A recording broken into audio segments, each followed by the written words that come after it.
Hello students, welcome to the technical classes. चलिए तो हम लोग नए टॉपिक के बारे में बात करने वाले हैं।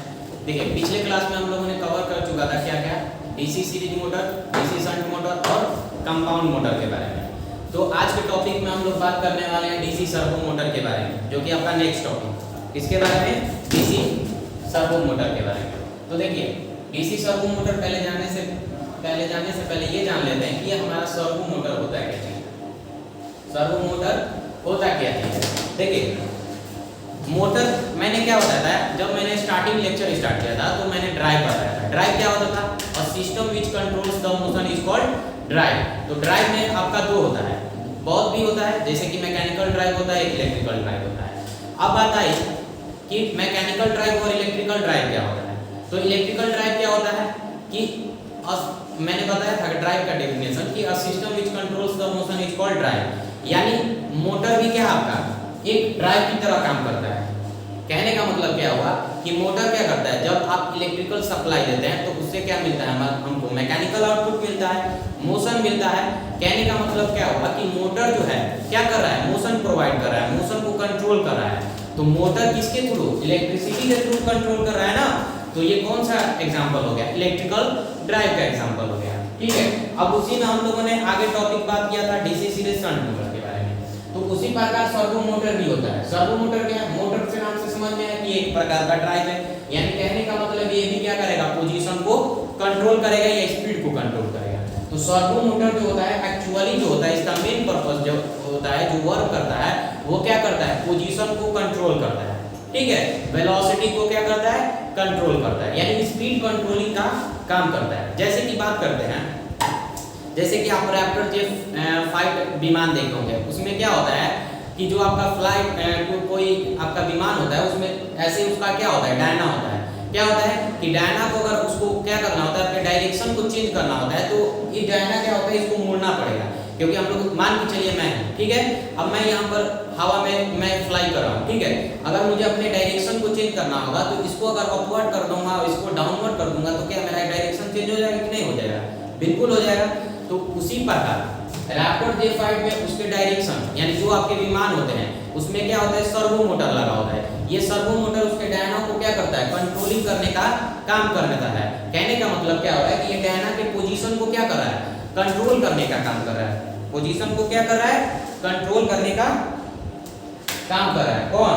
ये सर्वो मोटर। तो सर्वो मोटर जो होता है एक्चुअली आपका दो पार्ट होता है सर्वो मोटर का। कौन कौन सा पार्ट होता है?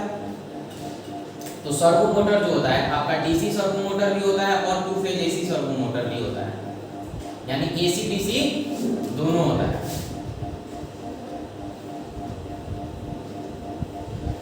सर्वो मोटर आपका थ्री फेज भी होता है, लेकिन थ्री फेज का उतना एप्लीकेशन नहीं होता, इसलिए उसके बारे में हम लोग नहीं स्टडी करते हैं। ठीक है, आपके सिलेबस में केवल डीसी सर्वो मोटर पढ़ना है। ठीक है, तो देखते हैं डीसी सर्वो मोटर क्या चीज होता है। देखिएगा, डीसी सर्वो मोटर क्या होता है। डीसी सर्वो मोटर जो होता है आपका एक स्मॉल डीसी मोटर होता है। क्या होता है? स्मॉल डीसी मोटर होता है। कहने का मतलब क्या हुआ कि आपका डीसी मोटर ही सर्वो मोटर होता है, लेकिन ये क्या होता है, स्मॉल डीसी मोटर होता है। अब बताइए, स्मॉल डीसी, अब ये जो स्मॉल डीसी मोटर होता है इसका टॉर्क जो होता है वो लो होता है और स्पीड हाई होता है। क्या होता है? स्पीड हाई होता है। यानी जो सर्वो मोटर होता है, जो आपका डीसी सर्वो मोटर होता है, उसका टॉर्क क्या होता है, लो होता है और स्पीड क्या होता है, हाई होता है। जैसे कि अगर बात करें छोटे से अगर मोटर की बात करें तो आप लोग जनरली जो टॉय में यूज होता है वो आप देखे होंगे, छोटा सा मोटर, उसकी आपने छोटा सा भी बैटरी से कनेक्ट करते हैं तो वो काफी तेजी से घूमना स्टार्ट करता है। लेकिन जैसे उसके शाफ्ट को आप लोग पकड़ते हैं तो उसका स्पीड क्या जीरो हो जाता है, तुरंत में क्या होता है, रुक जाता है। कहने का मतलब क्या हुआ, उसका टॉर्क बहुत लो होता है लेकिन स्पीड क्या होता है, हाई होता है।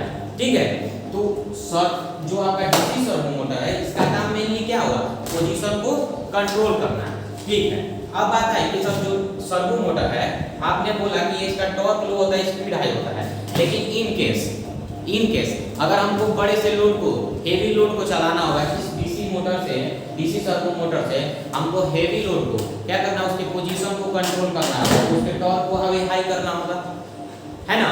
तो देखिए टॉर्क को हाई करने के लिए हम लोग क्या यूज करते हैं, तो यहाँ पर एक गियर आता है। क्या आता है? गियर।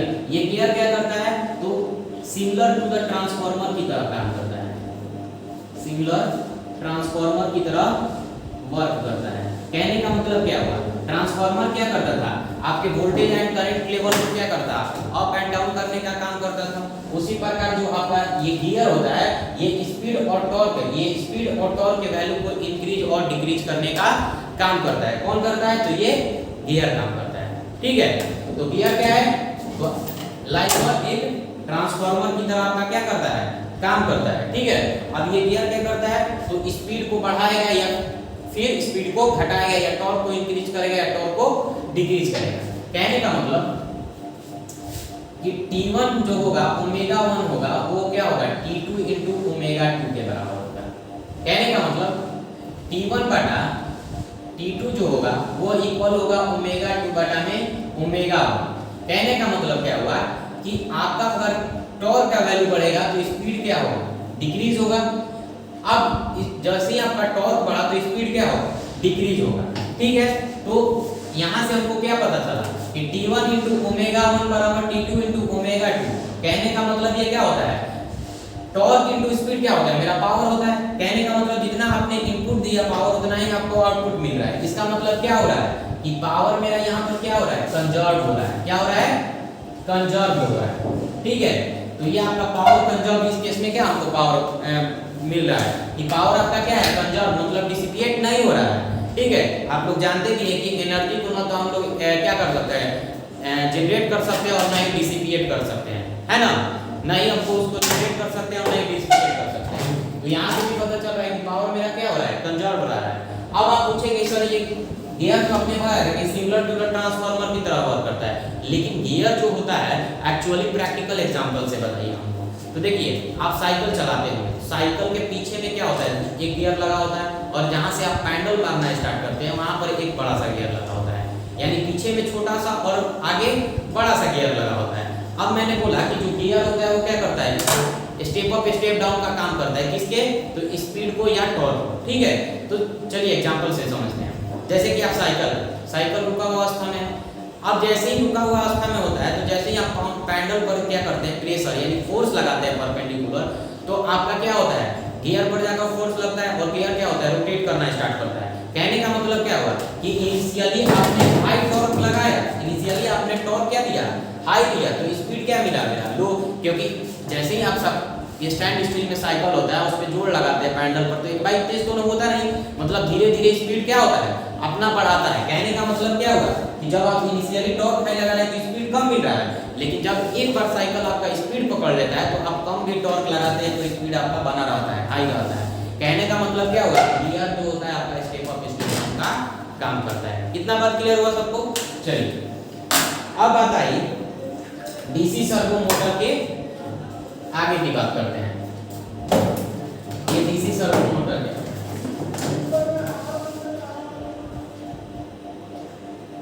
अब देखिए डीसी सर्वो मोटर के समझने से पहले हम लोग सर्वो मोटर के ब्लॉक डायग्राम के बारे में जान लेते हैं कि सर्वो मोटर काम कैसे करता है। तो मैंने बताया था सर्वो मोटर क्या होता है, आपका पोजीशन कंट्रोल करने का काम करता है। ठीक है, तो अब देखिए अब मुझे क्या करना है, इस आउटपुट यहाँ पर कोई लोड लगा हुआ है, जो भी आपका इक्विपमेंट लगा हुआ है उसके पोजीशन को मुझे क्या करना होगा, कंट्रोल करना होगा। तो उसके लिए मैंने क्या लगाया, यहाँ पर सर्वो मोटर लगाया। अब ये सर्वो मोटर क्या करेगा, इस आउटपुट के पोजीशन को कंट्रोल करेगा। जब आप यहाँ से इनपुट सप्लाई देंगे तो आप इनपुट सप्लाई दिए, ये रोटेट किया, इसके पोजीशन को कंट्रोल किया। लेकिन अब इस टाइम जितना भी इक्विपमेंट हम लोग बना रहे हैं क्या ऑटोमेटेड बना रहे हैं, तो ऑटोमेटेड के लिए हम लोग क्या लगा दिए, फीडबैक पाथ लगा दिया है। क्लोज लूप कंट्रोल सिस्टम आप लोग पढ़े होंगे या पढ़ा होगा। ठीक है, तो हम लोग इसको ऑटोमेटेड बनाने के लिए एक फीडबैक पाथ लगा दिए हैं। उसके बाद देखिए अब यहाँ पर एम्पलीफायर लगाए हैं, यहाँ पर आपका सर्वो मोटर है। अब देखिए जैसे ही आप इनपुट सप्लाई दिए तो इनपुट सप्लाई दिए तो इसका अगर हमने अब आपने बोला कि सर मुझे इसका पोजीशन कंट्रोल करना है, कहने का मतलब ये विमान में उसका कहना हो गया कि एक पोजीशन पर जाएगा तो इसको रुका होना चाहिए, है ना। तो आपने जैसे ही सप्लाई दिया सर्वो मोटर ऑपरेट किया। ठीक है, अब जैसे ही इसको डिजायर पाथ मिल जाएगा, डिजायर अपना रिक्वायरमेंट के अनुसार इसका पोजीशन मिल जाएगा तो इसको तो रुकना होगा। अब देखिए उस केस में क्या होगा, ये फीडबैक पाथ किस लिए लगाया जाता है? देखिए यहाँ पे आपने इनपुट दिया, ये मोटर रोटेट किया, इसकी स्पीड को कंट्रोल किया, ठीक है। अब जैसे ही आप चाहेंगे कि अब सिस्टम को ऑटोमेटेड बनाने के लिए आपने फीडबैक पाथ लगा दिया। अब मैंने बताया था आप लोग को कि जैसे आप फीडबैक पाथ लगाते हैं तो ये क्या करता है, ये एक प्रकार का सेंसिंग करता है। सेंसिंग डिवाइस यहाँ पर लगा होता है। यहाँ पर क्या लगा होता है? एक सेंसिंग डिवाइस लगा होता है।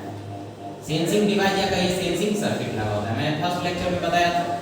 अब ये सेंसिंग सर्किट क्या करेगा कि इसके स्पीड को क्या करेगा? सेंस करेगा, इसके स्पीड को सेंस करेगा। कहने का मतलब यहाँ पर आप एक पोटेंशियोमीटर लगा देते हैं तो जो ये स्पीड है इसके स्पीड को क्या कर देगा? इलेक्ट्रिकल सिग्नल में चेंज कर देगा और ये इलेक्ट्रिकल सिग्नल वापस से किसके पास आ जाएगा? इस एरर डिटेक्टर के पास आ जाएगा। अब एरर डिटेक्टर का काम क्या होता है आपका? ये जो आपका एरर डिटेक्टर लगा हुआ है इसका काम क्या है? एरर डिटेक्टर का काम क्या है कि एरर सिग्नल को जनरेट कर, ठीक है, कि आपने इनपुट दिया तो जो ये फीडबैक आया इनपुट, आपने एरर का डेफिनेशन पढ़ा होता है, measured value minus true value, वो एरर होता है। कहने का मतलब क्या हुआ कि अगर मुझे इसके स्पीड को अपने डिजायरमेंट के अनुसार क्या करना होगा? कंट्रोल करना होगा, तो उसके लिए हम लोगों ने फीडबैक पाथ लगाया। अब ये एरर डिटेक्टर क्या करेगा कि जो इसका मोशन है, आपने पोटेंशियोमीटर लगाया, ये पोटेंशियोमीटर क्या किया? इसके मोशन को इलेक्ट्रिकल सिग्नल में जनरेट किया। अब ये एरर डिटेक्टर के पास आया, तो एरर डिटेक्टर के पास जितना आया, कहने का मतलब क्या हुआ? जो इसका आउटपुट आया, मान लीजिए बी ऑफ टी है, बी ऑफ टी आ गया और यहाँ से आपने इनपुट लगाया आर ऑफ टी, तो एरर डिटेक्टर क्या करेगा? इन दोनों को कंपेयर करेगा और एक एरर सिग्नल जनरेट कर देगा। कहने का मतलब क्या हुआ? कहने का मतलब क्या हुआ कि आपके डिजायरमेंट के अनुसार ये आउटपुट जो आपने लोड लगाया है, आउटपुट इसको मिल रहा है। आप यहाँ पर एक लोड लगाइएगा तो इस लोड को उस डिजायर्ड वैल्यू आपका मिल रहा है कि नहीं, तो उसको चेक करने के लिए हम लोगों ने एरर डिटेक्टर लगाया। अब ये एरर डिटेक्टर उसके हिसाब से क्या करेगा? चेक करेगा। कहने का मतलब आपने इनपुट दिया कि इसके पोजीशन को कंट्रोल करने के लिए। अब जैसे ही अपने पोजीशन पर पहुंचेगा तो यहाँ से जितना पोजीशन पर पहुंचा यहाँ से ये फीडबैक कर देगा किसको? एरर डिटेक्टर को। अब जितना दिया, अगर रिक्वायरमेंट के अनुसार ये आपका आउटपुट जो पोजीशन अपना ले लिया, तो यहाँ से क्या होगा कि इनपुट और जो फीडबैक पाथ से आ रहा है सिग्नल, वो दोनों का कंपैरिजन क्या हो जाएगा? आपका जीरो हो जाएगा। क्या आ जाएगा? जीरो हो जाएगा। कहने का मतलब यहाँ पर कोई एरर सिग्नल जनरेट ही नहीं होगा। इसका मतलब क्या हुआ कि आपका लोड को सफिशिएंट डिजायर्ड जो रिक्वायरमेंट है उसका स्पीड मिल रहा है ना, तो उसके हिसाब से आपका एरर डिटेक्टर काम कर देता है। अब आप बोलेंगे कि ठीक है सर, आपने बोला कि जैसे इसको डिजायर्ड मिला तो एरर सिग्नल मेरा जीरो आ गया और मेरा प्रॉपर्ली वैसे उसी प्रकार से मेरा डिजायर्ड पाथ पर जाकर मेरा जो आपका मान चलिए इसके एग्जांपल से समझ, ये अपने डिजायर्ड पाथ पर चल गया, इतना पर जाना था ये इतना पर चल गया, तो एरर सिग्नल मेरा जीरो हो गया। लेकिन मान के चलिए अगर ये मेरा डायना है, अगर मेरा थोड़ा सा अगर एरर दे दिया, मतलब इतना पर जाना था लेकिन इतना ही पर आ गया, इसका मतलब क्या हो? कुछ ना कुछ एरर है, तो यहाँ पर आएगा ये। अब ये एरर जनरेट होगा, दोनों कंपेयर करेगा तो कुछ एरर सिग्नल जनरेट होगा। अब ये एरर सिग्नल क्या होगा? मान के चलिए बहुत स्मॉल अमाउंट में होगा, तो ये मोटर इसको सेंस ही नहीं कर पाएगा कि मेरा कितना एरर जनरेट होगा। तो इसी के लिए हम लोग एम्पलीफायर लगाते हैं। ये स्मॉल सिग्नल को भी क्या कर देगा? लार्ज में कन्वर्ट कर देगा, ताकि आपका क्या हो जाए? ये मोटर सेंस कर पाएगा और उसी प्रकार से आपका ये सेंस कर लेता है। तो सर्वो मोटर किस प्रकार से काम करता है ये समझ में आया? चलिए, तो नेक्स्ट लेक्चर में हम लोग देखेंगे डीसी सर्वो मोटर के ब्लॉक डायग्राम के बारे में, और वहाँ पर हम लोग अपना डीसी सर्वो मोटर कंप्लीट करेंगे। ठीक है।